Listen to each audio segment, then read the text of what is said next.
کی غلامی کر رہا ہے۔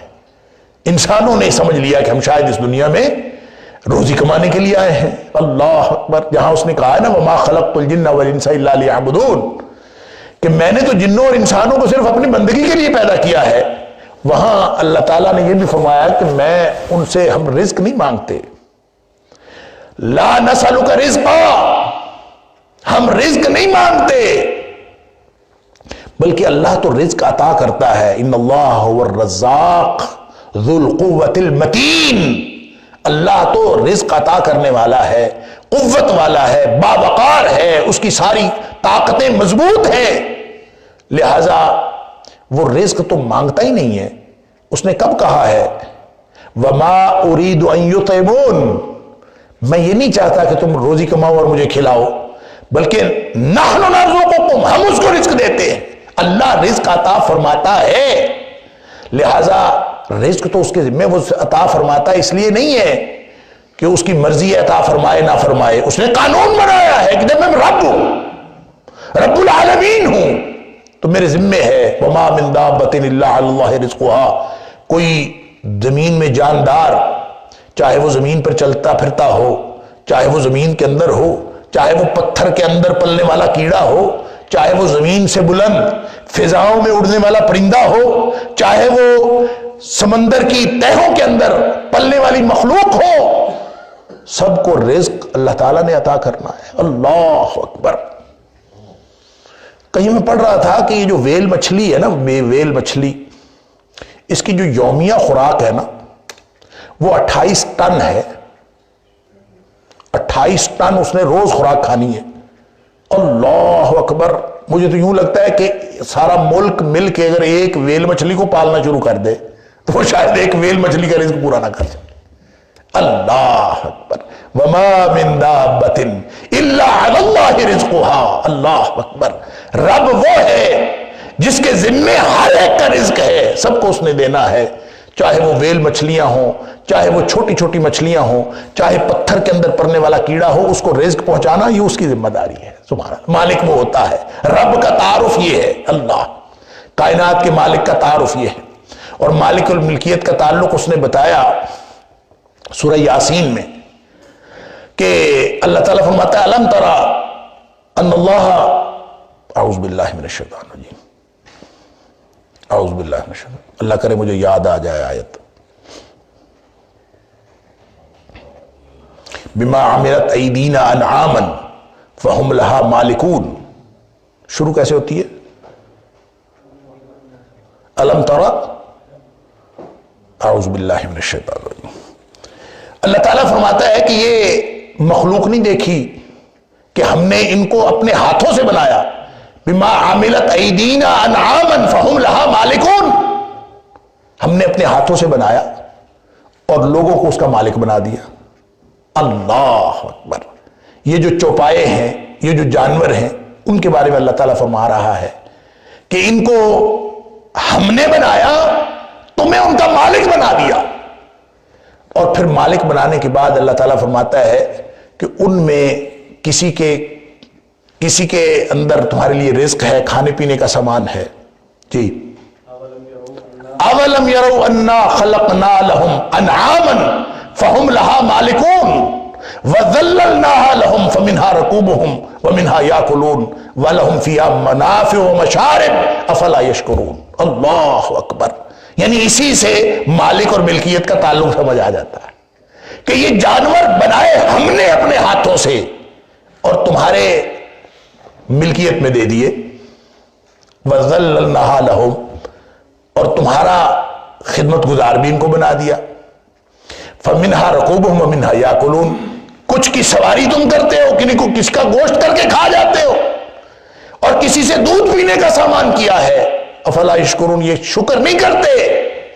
تو یہ مالک جو ہوتا ہے نا، مالک وہ اس کے ذمے ہوتا ہے رزق دینا، وما من دابۃ الا علی اللہ رزقها، اور مالک وہ ہوتا ہے یا ایھا الناس اتقوا ربکم الذی، یا ایھا الناس اعبدوا ربکم الذی خلقکم والذین من قبلکم۔ مالک وہ ہوتا ہے جو خالق بھی ہو، اور خالق وہ ہوتا ہے جو رازق بھی ہو، رزق اس کے ذمے ہوتا ہے۔ اور ملکیت کا کام کیا ہوتا ہے؟ ملکیت کا کام بس اتنا ہوتا ہے وَذَلَّلْنَاهَا لَهُمْ فَمِنْهَا رَكُوبُهُمْ وَمِنْهَا يَأْكُلُونَ، ضرورت پڑے تو وہ مالک کے لیے کھانے پینے کا بندوبست کرے، ضرورت پڑے تو وہ مالک کے لیے سواری کا بندوبست کرے، ضرورت پڑے تو وہ مالک کے لیے جان بھی دے دے۔ ملکیت کا کام صرف اتنا ہوتا، لہذا رب اور عبدیت کا تعلق سمجھایا جا رہا ہے۔ اللہ اکبر، کہ رب کے ساتھ کیا تعلق ہے، اس مالک کا، اس رب کا تعارف کیا ہے۔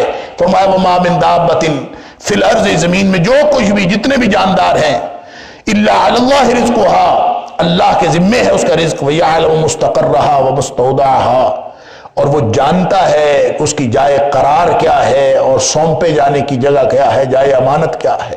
اللہ اکبر، یہ مستقر اور مستودع، اس کے بارے میں مفسرین نے مختلف تفسیریں لکھی کہ جائے قرار سے کیا مراد ہے۔ مستقر کا مطلب جو ٹھکانہ ہو، مستودع جس کو سونپا گیا ہو، جائے امانت ہو، تو اس کا مطلب ہے جو تھوڑی دیر کے لیے ہو جائے امانت ہوگی، جس کو تھوڑی دیر حفاظت کے لیے کسی جگہ دیا گیا ہو، اور مستقر جو مستقل ٹھکانہ ہوگا۔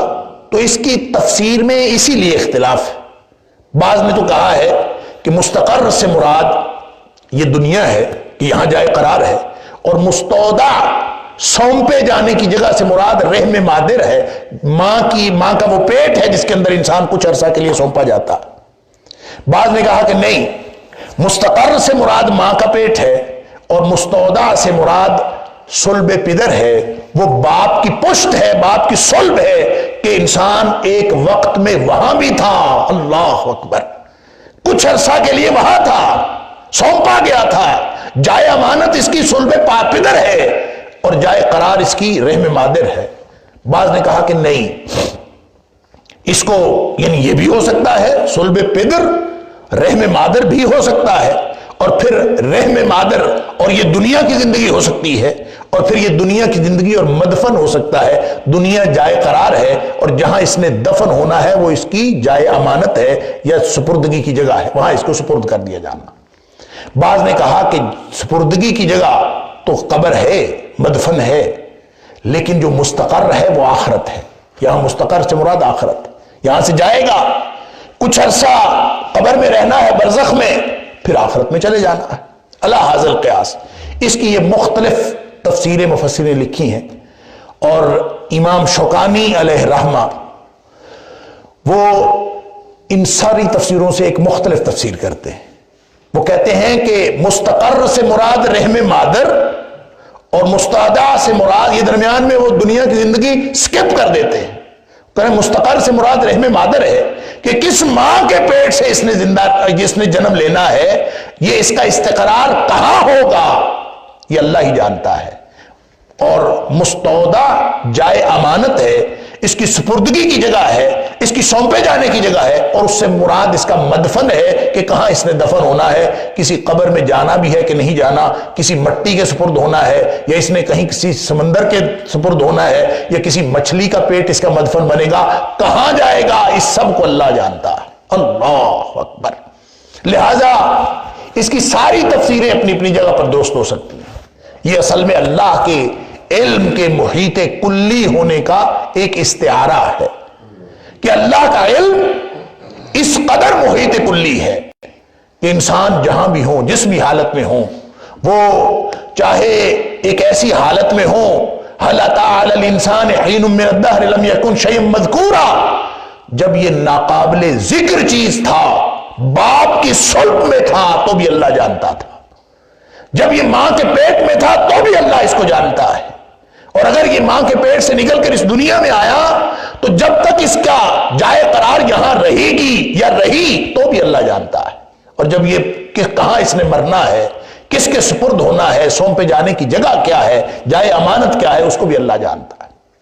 سورہ انعام کی آیت نمبر 98 کے اندر بھی اللہ تعالیٰ نے یہی مستقر اور مستودع کا ذکر فرمایا، لیکن وہاں اگر اس کے مفہوم کا تعین کیا جائے کہ مستقر اور مستودع سے کیا مراد ہے، کیونکہ اللہ تعالیٰ نے وہاں پہ حضرت آدم علیہ السلام کی تخلیق کا ذکر فرمایا، وَهُوَ الَّذِي أَنشَأَكُم مِّن نَّفْسٍ وَاحِدَةٍ فَمُسْتَقَرٌّ وَمُسْتَوْدَعٌ، وہی ذات ہے جس نے تمہیں ایک جان سے پیدا کیا، اور وہ ایک جان کون ہے؟ حضرت آدم علیہ السلام ہے، گویا آدم علیہ السلام کا ذکر ہے۔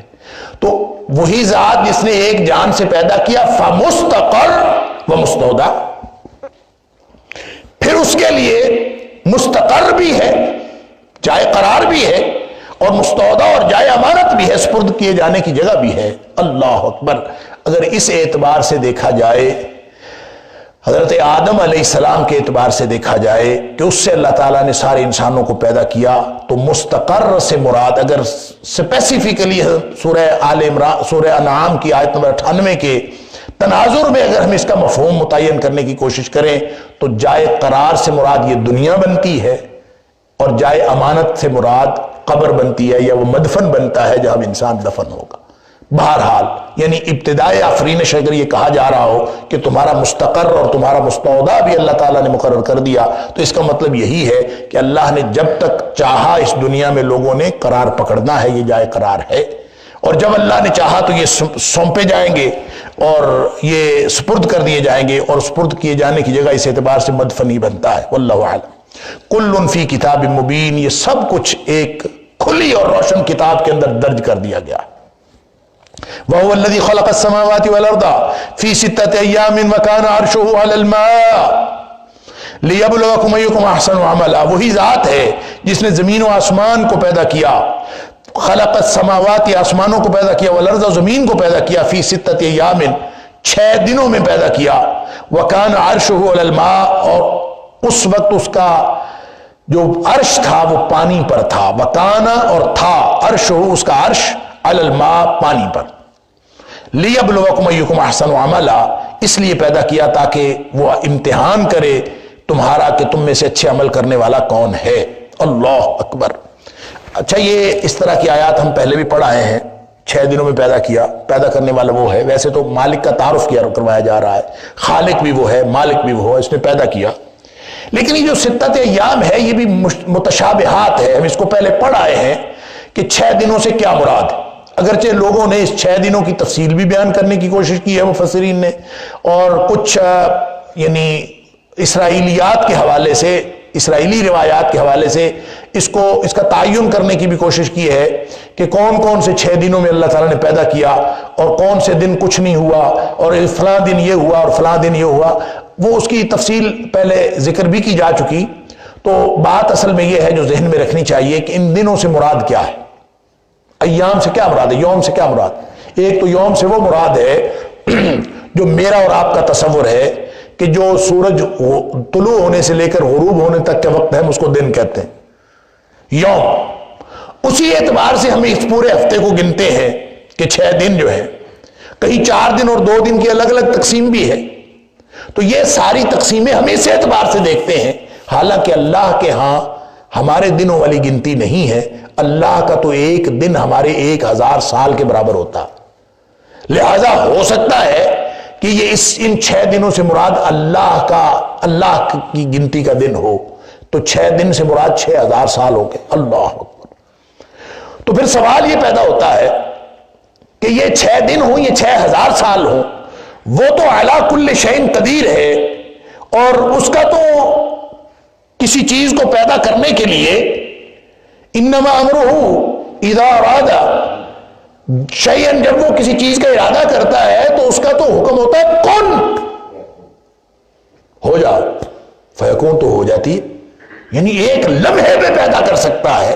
بلکہ مفسرین نے لکھا ہے کہ یہ جو کن کہنا ہے یہ بھی وہ آسان ترین جملہ ہے جو ہماری سمجھ میں آ سکتا، کہ ہم کسی چیز کو کہیں ہو جا تو ہو جائے، اس سے آسان بات ہماری سمجھ میں نہیں آ سکتی۔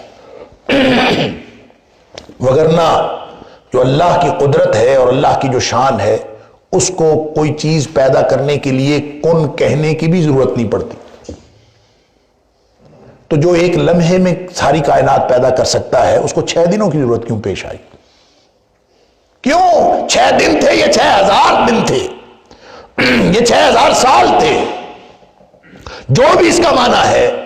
یہ کیوں اللہ کریم نے ذکر کیا؟ اس کا ذکر صرف اس لیے کیا کہ کوئی یہ نہ سمجھے کہ یہ دنیا اچانک پیدا ہو گئی ہے، بغیر کسی مقصد کے پیدا ہوئی ہے، بلکہ یہ ہمیں سمجھانے کے لیے ہے کہ دنیا کی ایک ایک چیز اللہ نے با مقصد پیدا کی ہے، اور اس کے اندر ایک ایک چیز کے اندر پوری غرض و غایت ہے، پوری سمیٹری کے ساتھ رکھا ہے، ہر چیز کا پورا اندازہ کیا ہے، اور اللہ تعالیٰ نے یہ اس طرح سے پیدا کی ہے کہ کوئی ایک چیز بھی اس کائنات کی ایسی نہیں۔ ما تری فی خلق الرحمن من تفاوت، آپ اللہ کی تخلیق میں کہیں کوئی فرق نہیں دیکھیں گے۔ اللہ اکبر۔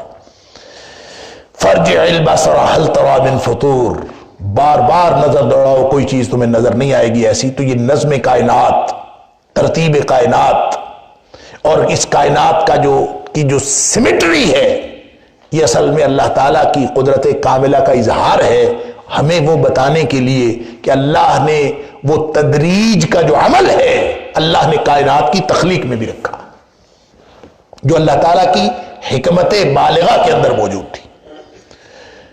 لیکن یہ ساری باتیں اپنی جگہ، اللہ تعالیٰ کی قدرت کاملہ پر ایمان اپنی جگہ، اور دنوں کی یہ جو تفصیل ہے یہ بھی اپنی جگہ۔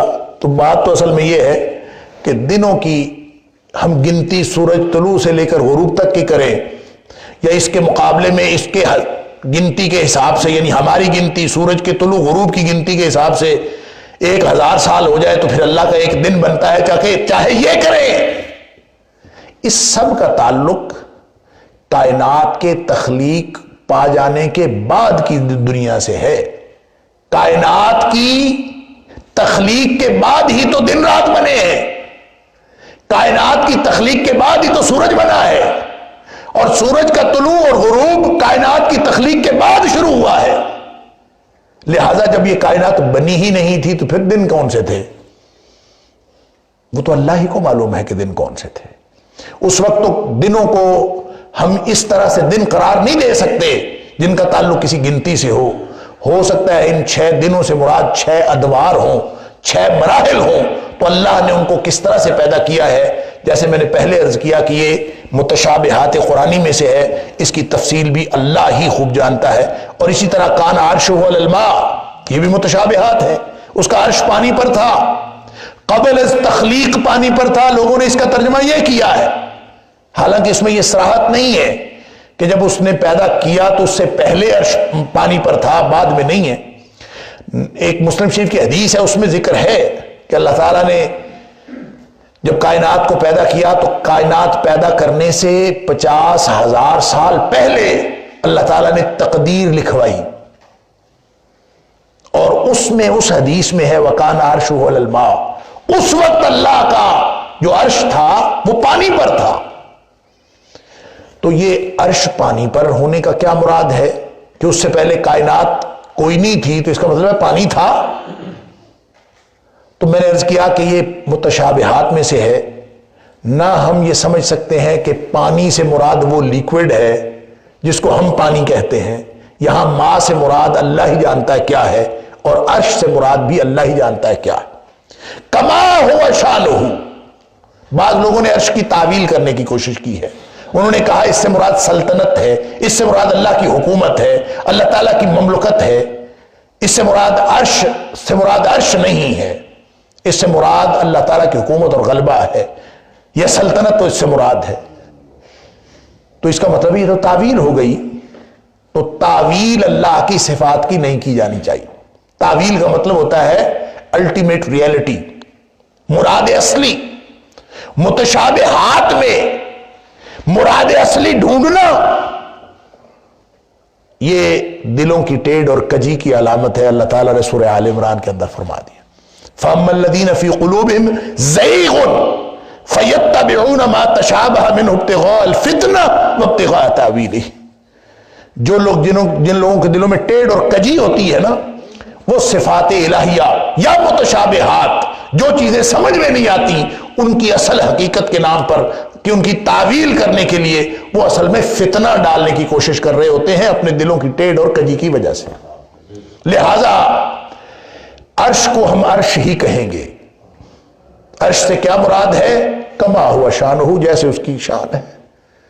پانی سے کیا مراد ہے؟ یہ وہی جانتا ہے پانی سے کیا مراد ہے، ہم اس کی کوئی کیفیت ذہن میں ڈال نہیں سکتے۔ یہ ویسے ہی ہے جیسے الاستواء کی بات ہے کہ ثم استوى علی العرش، اللہ عرش پر مستوی ہو گیا. عرش کیا ہے، اس پر مستوی ہونا کیا ہے، ہمیں کچھ نہیں معلوم. بس یہ معلوم ہے کہ اللہ مستوی ہو گیا. اس کی کیفیت کیا ہے، اس کے بارے میں وہی نقطہ نظر رکھنا چاہیے جو امام مالک علیہ الرحمہ کا قول ہے کہ الاستواء معلوم والکیف مجہول. استواء معلوم ہے، اس کی کیفیت نامعلوم ہے. وَإِيمَانٌ بِهِ واجب، اس پر ایمان رکھنا واجب ہے. وَالسُّؤَالُ عَنْهُ بِدْعَةٌ، اس کے بارے میں سوال کرنا بدعت ہے. لہذا یہ سوال کرنا کہ اللہ کا عرش کیسا ہے کیسا نہیں ہے، پانی پہ کیسے تھا، پانی پہ کیوں تھا، یہ سوال کرنا بدعت ہے. ہم اللہ تعالیٰ کی ان صفات کے بارے میں جو متشابہات میں سے ہیں، ہم اس کے بارے میں کوئی سوال نہیں کرتے. نہ کوئی کیفیت رکھی جا سکتی ہے، اس لیے کہ والکیف مجہول، ہمیں معلوم نہیں ہے کہ اس کی کیفیت کیا. لِيَبْلُوَكُمْ أَيُّكُمْ أَحْسَنُ عَمَلًا، اصل چیز جو ہمیں بتانے کی ہے وہ یہ ہے کہ یہ ساری کائنات اس لیے پیدا کی ہے لِيَبْلُوَكُمْ أَيُّكُمْ أَحْسَنُ عَمَلًا، تاکہ تمہارا امتحان کیا جائے. تم یہاں امتحان کے لیے آئے. أَيُّكُمْ أَحْسَنُ عَمَلًا، تم میں سے کون اچھے عمل کرنے والا ہے. وَلَئِنْ قُلْتَ، اور اگر اے حبیب صلی اللہ علیہ وسلم آپ کی فرمائیں انکم مبعوثون من بعد الموت، تو اندازہ کریں کہ امتحان تو ظاہر ہے پھر موت کے بعد ہی ہوگا نا. تو جب آپ ان کو یہ فرماتے ہیں کہ انکم مبعوثون من بعد الموت، کہ تم سب لوگ موت کے بعد دوبارہ زندہ کیے جاؤ گے، زندہ کیے جانے والے ہو، جب آپ یہ کہتے ہیں لَيَقُولَنَّ الَّذِينَ كَفَرُوا إِنْ هَذَا إِلَّا سِحْرٌ مُبِينٌ، اندازہ کریں پیدا کرنے والے کی تخلیق کو کوئی جانتا نہیں، تخلیق کرنے والے کی جو صفت تخلیق ہے اس کی تفہیم ممکن نہیں، اس کے عرش کو کوئی جانتا نہیں، اس کی کرسی کو کوئی جانتا نہیں، اس کی صفات کا کوئی احاطہ نہیں کر سکتا. زمین و آسمان کا خالق وہ ہے، ہر چیز کا مالک وہ ہے، مدبر کائنات وہ ہے. جب وہ ہر چیز پر قدرت رکھنے والی ذات ہے تو کیا وہ دوبارہ زندہ نہیں کر سکتی؟ صرف جب آپ کہتے ہیں موت تک کی بات سے تو کوئی انکار نہیں کر سکتا، لیکن جو ہی آپ موت کے بعد زندگی کی بات ان کے پاس کرتے ہیں، وَلَئِن قُلْتَ، جب آپ یہ کہتے ہیں اِنَّكُمْ مَبْعُوثُونَ مِن بَعْدِ الْمَوْتِ، کہ موت کے بعد تمہیں دوبارہ زندہ کیا جائے گا، اللہ اکبر، تم زندہ کیے جانے والے ہو. لَيَقُولَنَّ الَّذِينَ كَفَرُوا، کافر یقیناً یہ جواب دیتے ہیں نبی پاک صلی اللہ علیہ وسلم کی اس بات کے جواب میں اِنْ هَذَا إِلَّا سِحْرٌ مُبِينٌ، یہ تو کھلا جادو ہے. یعنی اس قدر نامعقول بات کرتے کہ سارے واقعات کا ایک تسلسل ہے، بنانے والے نے ایک خاص مقصد کے تحت کائنات بنائی ہے، امتحان کے لیے بنائی ہے، اور موت آ گئی اور معاملہ ختم ہو گیا تو امتحان کہاں ہوا؟ امتحان کہاں ہوا؟ امتحان کے لیے تو اس نے 50,000 سال کا دن رکھا ہے. اگر مرنے کے بعد اٹھنا ہی نہیں تو اس کا مطلب ہے سارا کارخانہ جو ہے کائنات کا، موت اور زندگی کا، اس کی تو مقصدیت ختم ہو گئی. اور یہ اتنے نامعقول ہیں کہ جب ان کو بتایا جائے کہ تم دوبارہ زندہ کیے جانے والے ہو تو یہ آگے سے ایسی اول فول بکتے ہیں کہ نبی پاک صلی اللہ علیہ وسلم کو جادو کہنا شروع کر دیتے ہیں، آپ کی لائی ہوئی ہدایت کو جادو کہنا شروع کر دیتے ہیں. اِنْ هَذَا إِلَّا سِحْرٌ مُبِينٌ، عجیب بات ہے. وَلَئِنْ أَخَّرْنَا عَنْهُمُ الْعَذَابَ إِلَىٰ أُمَّةٍ مَّعْدُودَةٍ، اور اگر ہم مؤخر کر دیتے ہیں ان کے اوپر عذاب، یعنی فوری طور پر عذاب نہیں آتا ان کے اوپر، نبی پاک صلی اللہ علیہ وسلم کی رسالت کے انکار کی وجہ سے، اللہ تعالیٰ کی وحدانیت کے انکار کی وجہ سے، آخرت کے انکار کی وجہ سے ان کے اوپر عذاب فوراً نہیں آتا. وَلَئِنْ أَخَّرْنَا، جب ہم مؤخر کر دیتے اور اگر ہم مؤخر کر دیں عَنْهُمُ الْعَذَابُ، ان کے اوپر عذاب، إِلَىٰ أُمَّةٍ مَّعْدُودَةٍ، ایک خاص مدت تک، گنی ہوئی مدت. امہ گنتی کو کہتے ہیں، یعنی ایک مدت کو کہتے ہیں. ویسے تو امہ کا معنی گروہ ہے، امت کا معنی طائفہ ہے، امت کا معنی امہ، اصل میں یہ لفظ جو ہے ام یوم سے ہے، جس کا معنی ہوتا ہے ارادہ کرنا. جب خاص ارادے سے لوگ اکٹھے ہوں تو اس کو امت کہا جاتا ہے. امت کا معنی پیشوا بھی ہے، جیسے حضرت ابراہیم علیہ السلام کو کہا گیا ان ابراہیم کان امہ، کہ ابراہیم علیہ السلام پیشوا تھے یا اکیلے ہی ایک باب مقصد گروہ کی طرح تھے. تو جو لوگ با مقصد گروہ ہوں ان کو امت کہا جاتا ہے، لیکن امت کا ایک معنی مدت بھی ہے، اور یہ قرآن میں دونوں معنوں میں یہ لفظ استعمال ہوا ہے۔ مختلف مقامات پر ویسے تو امت کا لفظ استعمال ہوا ہے گروہ کے طور پر، اور پیشوا کے طور پر سورہ نحل کے اندر استعمال ہوا ہے، اسی طرح یہ سورہ یوسف کے اندر مدت کے معنوں میں بھی استعمال ہوا ہے۔ وَالذَّكَرَ بَعْدَ أُمَّةٍ، وَالذَّكَرَ بَعْدَ أُمَّةٍ، ایک مدت کے بعد ان کو یاد آیا۔ تو مدت کا یعنی اِلَىٰ أُمَّةٍ مَعْدُودَةٍ کا کیا معنی ہوگا؟ گنی ہوئی مدت، چند دن اللہ تعالیٰ اس کو چند دنوں کے لیے، اب ظاہر ہے گنی ہوئی مدت تو اللہ کے ہاں ہے، ہمیں تو نہیں معلوم، اگر وہ عذاب ہم مؤخر کر دیں لَيَقُولُنَّ، تو یہ پھر ضرور یہ کہنا شروع کر دیتے ہیں مَا يَحْبِسُهُ، یہ عذاب کو کس چیز نے روکا بھائی، کیوں نہیں آ رہا عذاب؟ یہ وہی بات ہے کہ جب وہ بار بار کہتے تھے کہ مَتَىٰ هَٰذَا الْوَعْدُ إِن كُنتُمْ صَادِقِينَ، یہ وعدہ کب پورا ہوگا اگر تم سچے ہو، بار بار یہ قرآن نے اس کا ذکر کیا ہے، یہ وہی بات۔ أَلَا يَوْمَ يَأْتِيهِمْ لَيْسَ مَصْرُوفًا عَنْهُمْ، خبردار ہو کے سنو کہ جس دن وہ آ گیا عذاب، اللہ اکبر، لیس مصروفا عنہم، وہ ان سے ہٹایا نہیں جائے گا، پھر اس دن لیس مصروفا عنہم، ان سے ہٹایا نہیں جائے گا، وحاق بہم ما كانوا به يستهزئون، اور اس دن گھیر لے گا ان کو ما كانوا به يستهزئون، جس چیز کا وہ استہزاء کرتے رہے وہ ان کو گھیر لے گا، یعنی وہ عذاب جس کا وہ مذاق اڑاتے رہے وہ ان کو اس دن گھیر لے گا۔ اللہ تعالیٰ مجھے اور آپ کو قرآن سمجھنے اور عمل کرنے کی توفیق عطا فرمائے۔ وآخر دعوانا الحمدللہ رب العالمین۔